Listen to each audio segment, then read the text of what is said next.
Mbukeli sikubingelele sikwamukele indabeni zehora lesikhombisa kusihlwa alikho elishonal ngenayindaba zalo lezi indaba nizethulelwa usakhiwo ngokwasokhela nazo ezinosihlonze sihlwa nje.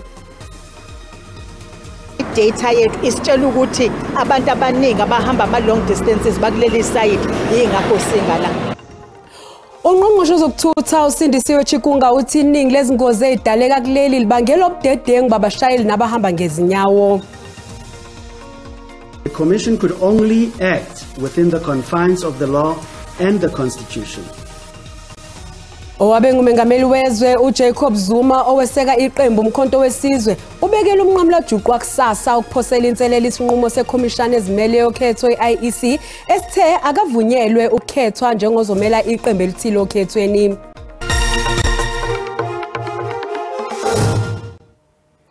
Ungqongqoshe uzokuthutha uSindisiwe Chikunga uthi iningi lezingozi ezidaleka kuleli ke libangela obudedengu babashayeli nabahamba ngezinyawo. uChikunga ukusho lokhu ngesikhathi ehola ithimba labezomthetho ebelinezivimba mgwaqo ku Marion Hill Toll Plaza eThekwini.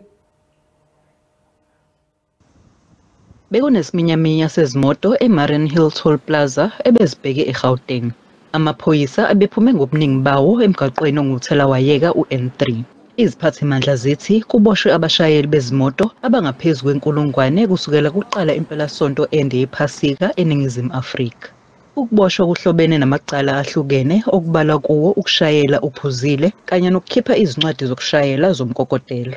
Data yethu isitshela ukuthi abantu abaningi abahamba ama long distances bakuleli side yingakho singala. Nama-taxi amaningi public transport whether amabhasi noma ama-taxi amaningi alohamba long distance angala yingakho sibamisa banawo ama-operating licenses sithi awukwazi phela ukuthi ube khona la ungenayo operating license. Abashayeli bezimoto banxuse abanye abasebenzisi bomgwaqo ukuthi baqaphele emgwaqeni futhi bacabangele abanye abashayeli. That's why even when ungaphuzile you need to be very vigilant because our driver wedwa so kumele sibe careful.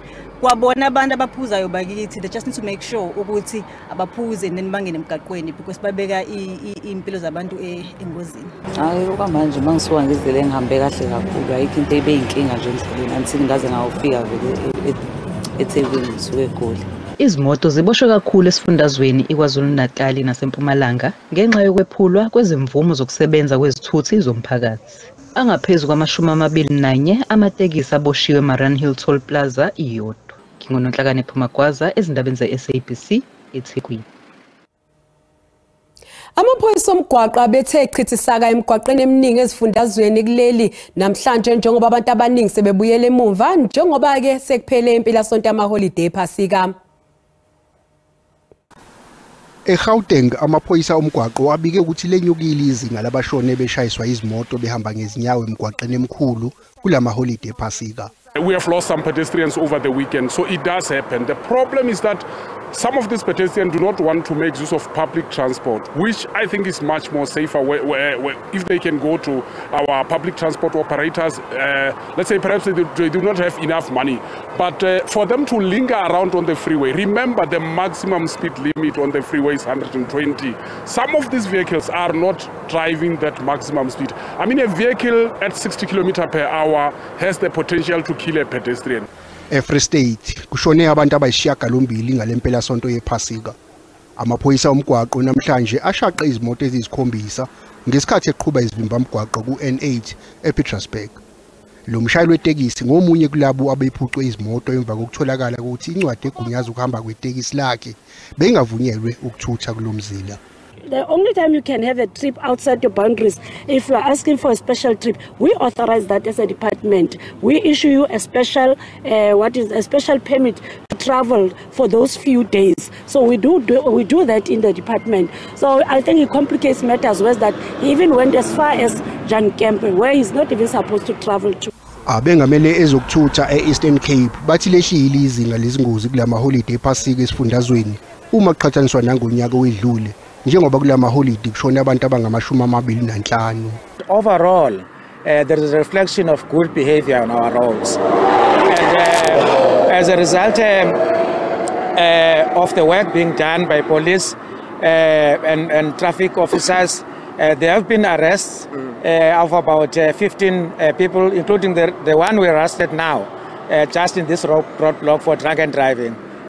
Zingaphezulu kwenkulungwane nekhulu izimoto ezidlule eMoy River Toll Plaza ku-N3 ntambama phakathi kwehora lesihlanu kuya kwelesithupha ziqhamuka ngaseThekwini zilibhekise ngaseGoli.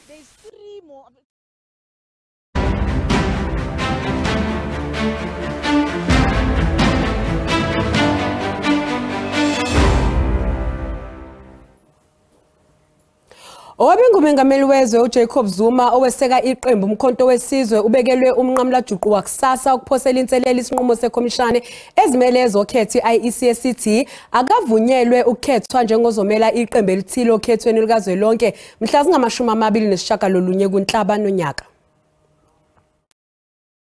Usihlalo we-IEC uthi ikhomishani ezimele ezokhetho ithathe lesinyathelo emva kwencwadi yenkantolo yomthethosisekelo yokuhoxisa igama likaJacob Zuma uhlwini lwamagama abazomela iqembu umkhonto wesizwe okhethweni likazwelonke. Umthethosisekelo kuleli ubalula ukuthi umuntu ogwetshwe ngaphezulu kwezinyanga eziyishumi akavumelekile ukumela iqembu elithile okhethweni. uZuma ke wagwetshwa izinyanga eziyishumi ebhadlejele ngenxa yokushaya indiva umyalelo wenkantolo ukuthi ayovela phambi kwekhomishana yokugwamandwa kwamandla ombuso. The Commission could only act within the confines of the law and the Constitution. This Commission has written to the objectors, candidates and the nominating parties to advise them of its determinations as required. Any objector, party or candidate aggrieved by the decision of the Commission may appeal this decision with the Electoral Court by the 2nd of April 2024. Inkantolo ebhekele izindaba zokhetho ibekelwe uLwesibili lwangesonto elizayo ukulalela izikhalo zamaqembu ehlukene mayelana nokushicilelwa kwamagama abazomela amaqembu okhethweni likazwelonke. Njengoba kubhekwe okhethweni likazwelonke amaqembu ezombusazwe aphansi phezulu ngenhlelo zokuheha abavoti lokhu akwenze esebenzisa uxhaxhwa lemthombo yezokuxhumana okubala kuyo izikhangiso zomsakazo inkundla zokuxhumana nezingqwembe kanye nezinye indlela. Amaqembu ezombusazwe asebenza ngokungakhathali ekhankasa njengoba amehlothe nje okhethweni likazwelonke. Ngo-2019 iqembu i-ANC lakhiqiza izingqwembe ezingaphezulu kwezinkulungwane ezingama-30 ezazibiza izigidi ezingaphezulu kwekhulu lamarandi.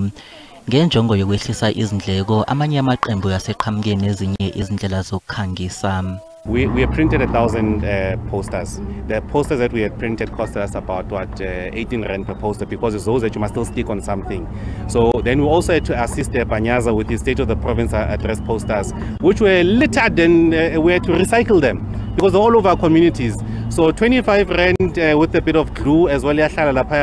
So 1,000. You see, it tells you we come from mothers who are strong, who are able to take 10 rand and make it look like 100 rand. Umhlaziyi wezombusazwe ukholelwa ukuthi iqembu neqembu linelungelo lokukhankasa lapho elifisa ukungenisa khona. What becomes important is that these leaders would always want to ensure that they always cover new areas, new constituencies and new voters and ensure that their dominance is felt. Uqhube wathina kuba ezobuchwepheshe ezithuthukile kepha alukho uhlobo lokukhankasa oludlula ukungena umuzi nomuzi. When you go to a person's house, you can still be able to convince that person because you have budgeted a lot of time to sit, talk to this person and provide clarity on issue that this person would want to be clarified on. Amaqembu ezombusazwe aseqalile ukunxenxa abavoti ngomlayezo kamakhalekhukhwini kepha lokhu ke kuyabanenga abanye abantu. INorthwest kungenzeka ibe nomunye umuntu wesifazane oqokelwa kwesobundunankulu uma ngase ANC iphumelele okhethweni lukazwelonke kanye nolwezifundazwe. Lokhu ke kuzemva ukuthi igama likasihlalo weANC okhona esifundazweni uNonoma Loyi lingaveli ohlwini labantu abazomela iqembu likazwelonke nasezifundazweni. Uhlu lwamagama angama-38 amalungu angase ajutshwe shayamthetho sesifundazwe emva kokhetho oluzayo. Eqhulwini lwalohlu owengamele ezokuphepha nezokuthutha uSelo Lihari nokuhlukile kwezinye izifundazwe lapho usihlalo wesifundazwe abaseqhulwini lwalohlu. uNono Maloyi uveze ukuthi ngeke azangenele ukuba nguNdunankulu. Abanye bangase babuyele eshamthetho amalunga amadala uDespo Mohono kanye noMutlalepule Rosho kanti ngenzeka futhi lesifundazwe siphinde sibe noNdunankulu wesifazane. Nono Maloyi is positioning himself outside the fire lines, and to become premier at this point can be very, very dangerous. It may be better for him to keep outside of Northwest politics and the day-to-day workings of Northwest politics. IKOSATU kanye nophiko lwentsha le-ANC esifundazweni bathi bagculisekile ngalohlu oluhanjiswe i-ANC.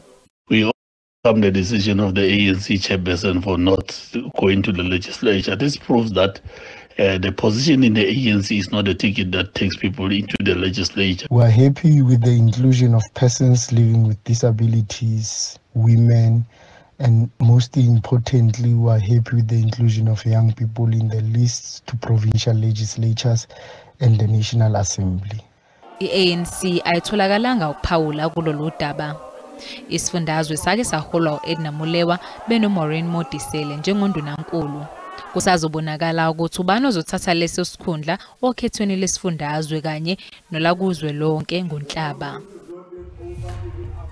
Mbukeli sathi qwetolo kanti masibuya sizokuphathela uWT.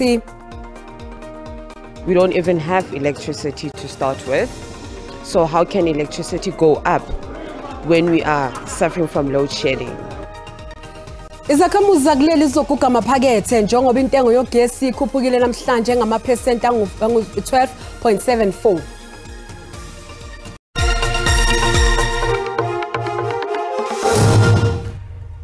Mbukeli sikubingelele sikwamukela uma ngabe usanda ngena odabeni oluhambe phambili besibike ukuthi uNgqongqoshe wezokuthutha uSindisiwe Chikunga uthi iningi lezingozi ezidaleka kuleli libangela ubudedengu babashayeli nabahamba ngezinyawo.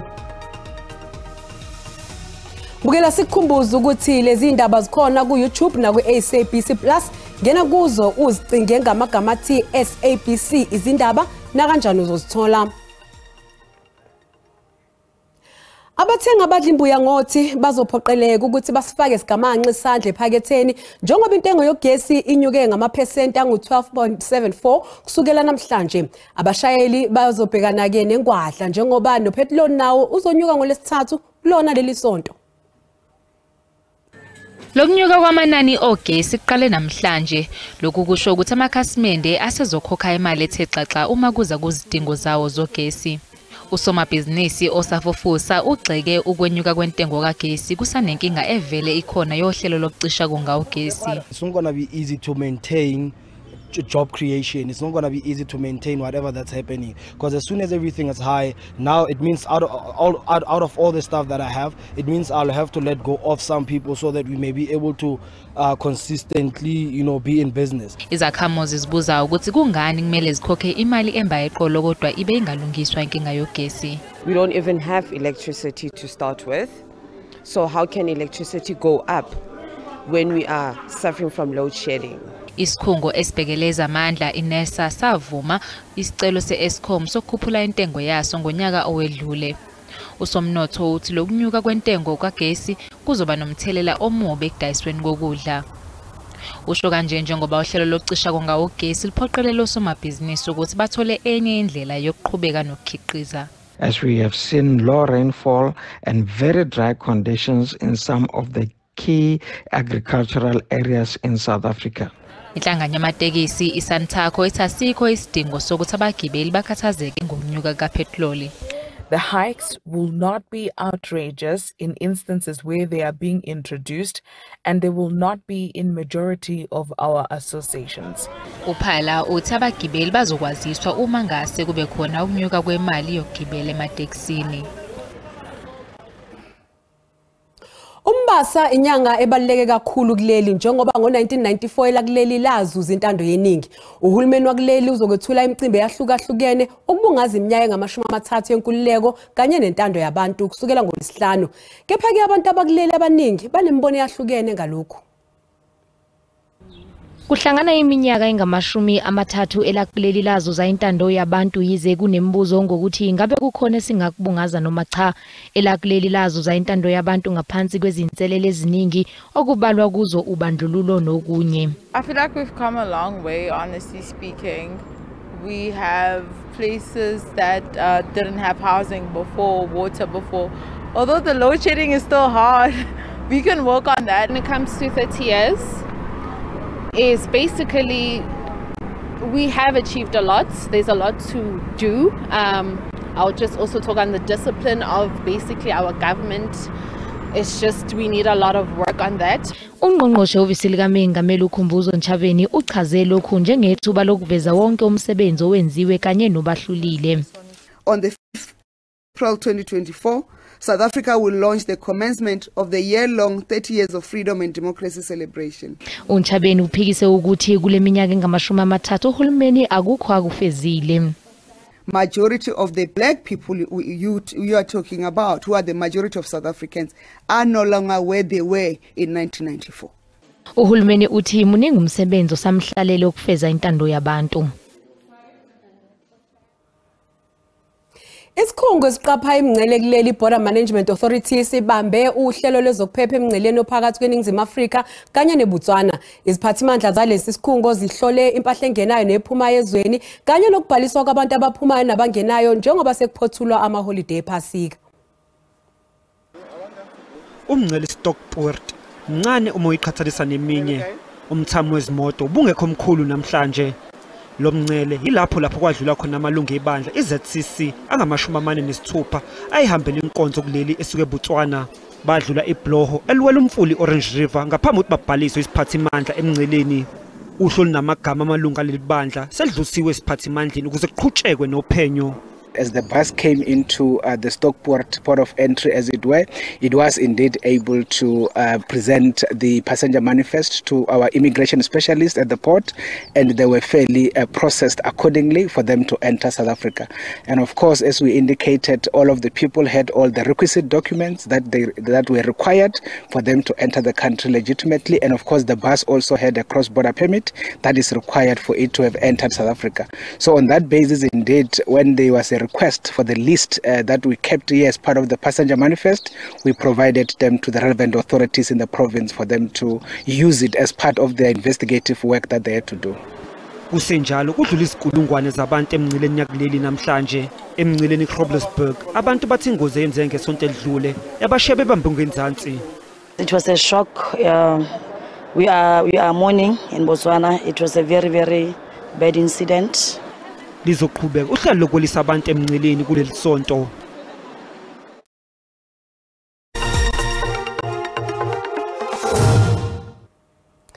Mane amaqembu azodlala kusasa emqhudelwaneni weDStv Premiership okubalwa kuwo iMamelodi Sundowns eqhakele phezulu kulokho nezobe igadulisana neRichards Bay enkundleni Loftus Versfeld ePitoli. Kanti kusenjalo iKaizer Chiefs isimisele ngokunqoba umdlalo wayo neStellenbosch FC ozoba senkundleni FNB. Mbukeli umhlahlo wesimo sezulu yalandela emva kwekhefu ke nomkhushulwa Msimanga.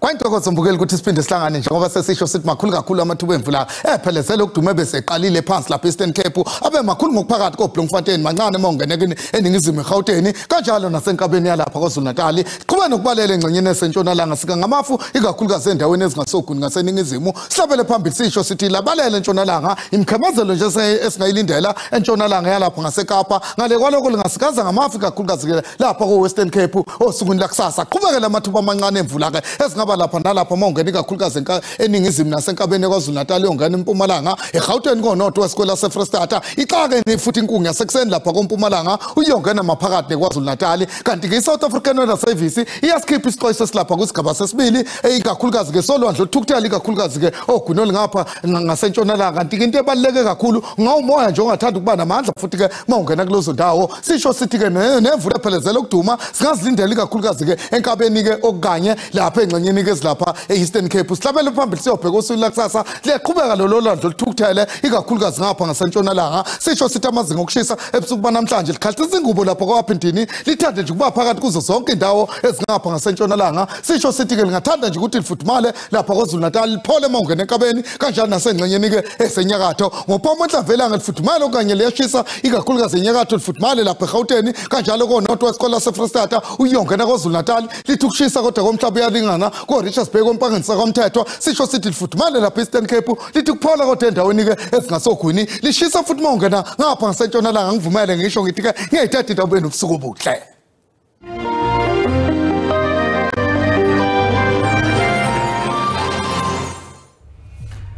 Mbukeli sisibeka lapho ke besikuphathele zona namhlanje kusihlwa kusasa ozakwethu bazobe khona nezindaba zesiXhosa yakwaSokhela lenkosazana uManzuzu umshazi kaNoshada kaMaqhoboza kuze kube ngokuzayo usale kahle.